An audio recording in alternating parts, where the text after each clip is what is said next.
नमस्कार दोस्तों, मैं शिवशंकर सिंह और आज स्वतंत्रता दिवस के 77 वर्ष पूरे हो रहे हैं और हम लोग 78th इंडिपेंडेंस डे मनाने जा रहे हैं।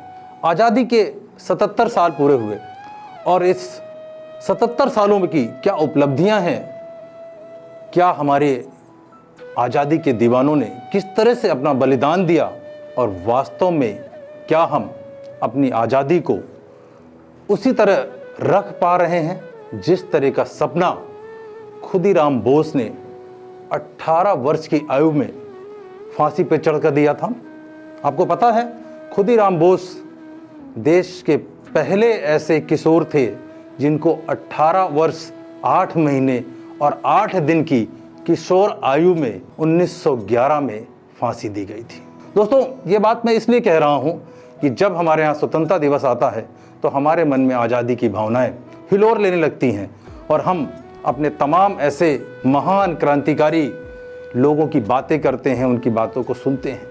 लेकिन आज के इस वीडियो में बहुत ही गंभीरता के साथ मैं आपसे ये बात कहना चाहता हूँ, पूछना चाहता हूँ, क्या हमने खुदीराम बोस, सुभाष चंद्र बोस, शहीद भगत सिंह, अशफाक उल्लाह खान, चंद्रशेखर आज़ाद, राम प्रसाद बिस्मिल जैसे आज़ादी के दीवानों की बातों को अपने जीवन में अपनाया है?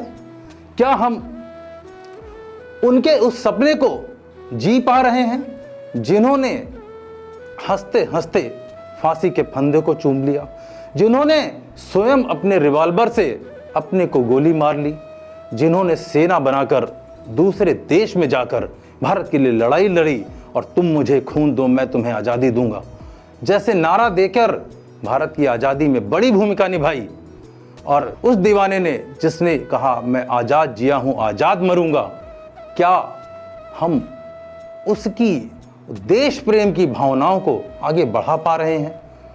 जहाँ तक मेरी समझ है, निश्चित रूप से नहीं बढ़ा पा रहे हैं, क्योंकि तब तो हम लड़े थे बिना किसी जाति के, बिना किसी धर्म के। मकसद सिर्फ एक था, भारत की आज़ादी, भारत माता की आज़ादी, स्वतंत्र देश में सांस लेने की आज़ादी। जो हमारे देश में हमेशा एक बात कही गई, पराधीन सपने हूँ सुख नाही, यानी कि परतंत्र रहते हुए हमें सपने में भी सुख नहीं मिल सकता।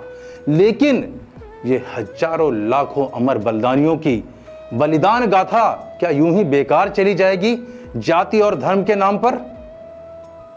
हमारा देश पहले राजा महाराजा और जमींदार प्रधान देश था। फिर क्या हुआ, जब हम आज़ाद हुए तो हमारे देश में कृषि बहुत होने लगी और हम कृषि प्रधान देश हो गए।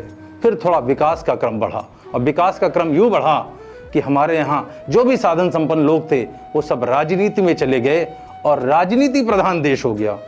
चलिए, यहाँ तक भी थोड़ा विकास का क्रम चल रहा था, लेकिन जाति और धर्म की चादर ऐसी ओढ़ी हमने कि आज ऐसा लग रहा है कि यह विकास का क्रम बेरोजगारी, गरीबी, दंगा, भ्रष्टाचार, ये सब को भूलकर सिर्फ और सिर्फ हम जाति और धर्म के आधार पर इस देश को 1947 तक विकसित राष्ट्र बनाएंगे।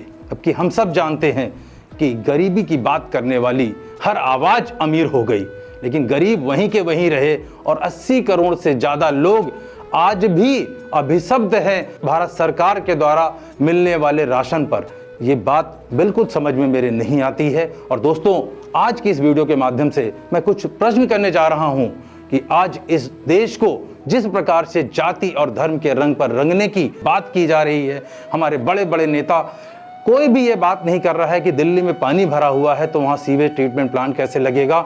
जरा सी बारिश हो जाती है तो पूरे देश का बड़े से बड़ा इलाका, चाहे वो दिल्ली हो, बम्बई हो, चाहे कलकत्ता हो, चाहे हमारा प्रयागराज हो, कोई ऐसा अंडरपास नहीं होता जहाँ से आप पास हो पाएँ, जहाँ से आपकी गाड़ी पार हो पाए। किस विकास की बात कर रहे हैं दोस्तों? जिन आज़ादी के दीवानों ने अपनी जान दी देश के लिए, राष्ट्रवाद के लिए, आज हम कहाँ जा रहे हैं? कास्टवाद, राष्ट्रवाद या कास्टवाद, ये समझना पड़ेगा।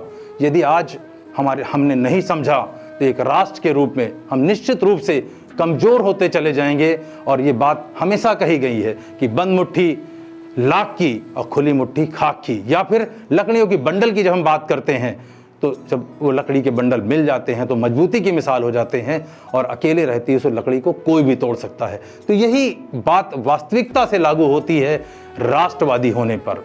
जब भी हम धर्मवादी या कास्टवादी चोला ओढ़ेंगे, हम कमजोर हो जाएंगे, दूसरे विदेशी आक्रांता फिर हमारे ऊपर अत्याचार करेंगे, हमारे ऊपर हमले करेंगे, और हम हार कर फिर से पराधीन हो जाएंगे। और मैं श्योर हूं कि आप में से कोई भी व्यक्ति पराधीन नहीं होना चाहता। तो दोस्तों, आज जब हम जाति प्रधान बनने की तरफ बढ़ रहे हैं, तो मुझे ऐसा लगता है कि जब हम जातियों के आधार पर एडमिशन लेंगे तो कक्षाओं में, क्लास में बच्चों की बैठने की व्यवस्था भी जाति के अनुसार होगी। जब शिक्षक आएगा तो वो कहेगा कि मैं सिर्फ अपनी जाति के लोगों को पढ़ाऊंगा। वही शिक्षक, वही छात्र जब डॉक्टर बन जाएगा तो बोलेगा कि अब तो मैं सिर्फ अपनी जाति के लोगों का इलाज करूंगा। सिर्फ कास्टवाद, नो राष्ट्रवाद। आप ब्लड बैंक जाएंगे तो वहां कोई भी आपका ब्लड ग्रुप नहीं पूछेगा, ए पॉजिटिव, ओ पॉजिटिव, सिर्फ ओ निगेटिव होगा। जो हमारे देश की स्थितियां हो रही हैं, जिस तरफ हमारा झुकाव हो रहा है, जैसे हम कास्ट प्रधान बनने की तरफ बढ़ रहे हैं। दोस्तों, ये गंभीर विषय है कि जब खून लेने जाएंगे तो हमें ब्लड ग्रुप से चाहिए, जाति देखकर नहीं चाहिए। जब हम गंभीर मरीज के रूप में किसी अस्पताल में जाएंगे तो डॉक्टर ये कहेगा कि आप किस जाति के हो, या फिर आपकी गंभीर स्थिति देख के इलाज करेगा। ये बात समझने की ये बड़ा प्रश्न है। तो ऐसा प्रायः हमें देश के कई सारे मुद्दों पर, बहुत सारी जगहों पर ये दिखता है। हम जब चुनाव के लिए जाते हैं, जब सरकार बनाने की बात करते हैं, तो हम कैसे चुनते हैं? हम वोट डालने जाते हैं अपनी जाति के लोगों को। हम टिकट देते हैं, हमारी बड़ी बड़ी पार्टियां टिकट देती है जातिगत गणित पर। कोई विकास मॉडल यही है? यही 77 सालों की यात्रा है? यही हासिल करने जा रहे हैं हम? यही 78वें स्वतंत्रता दिवस पर फिर हम मनाने जा रहे हैं? यहीं से बोलेंगे वंदे भारत, यहीं से बोलेंगे भारत माता की जय। इसी के लिए हमारे लाखों बलिदानियों ने अपना खून बहा दिया। हंसते हंसते चढ़ गए सूली पर, ये गाते हुए कि सरफरोशी की तमन्ना अब मेरे दिल में है, देखना है जोर कितना बाजुए कातिल में है। नहीं दोस्तों, ये हम सब की जिम्मेदारी है इस देश को बनाए रखने की। हम सबको मिलकर इस देश को बनाना है, और राष्ट्रवादी भावनाओं को सिर्फ 15 अगस्त और 26 जनवरी के लिए नहीं रखना है। और एक और मैं बात बता दूं आपको, एक जगह है हमारे देश में आज भी जहां पे कोई जातिवाद नहीं। पता है कौन सी जगह है? वो जगह है लूटपाट, गुंडागर्दी और दहशतगर्दी। वहां पे कोई नहीं पूछता कि आप किस जाति और धर्म के हो, वहां पर पूरा समाजवाद है। तो दोस्तों याद रखिएगा, यदि हम राष्ट्रवादी नहीं हुए तो निश्चित रूप से हमें इसी समाजवाद से गुजरना पड़ेगा। ये हमारे शासक हो जाएंगे और हम पहले से भी बदतर स्थिति में होंगे।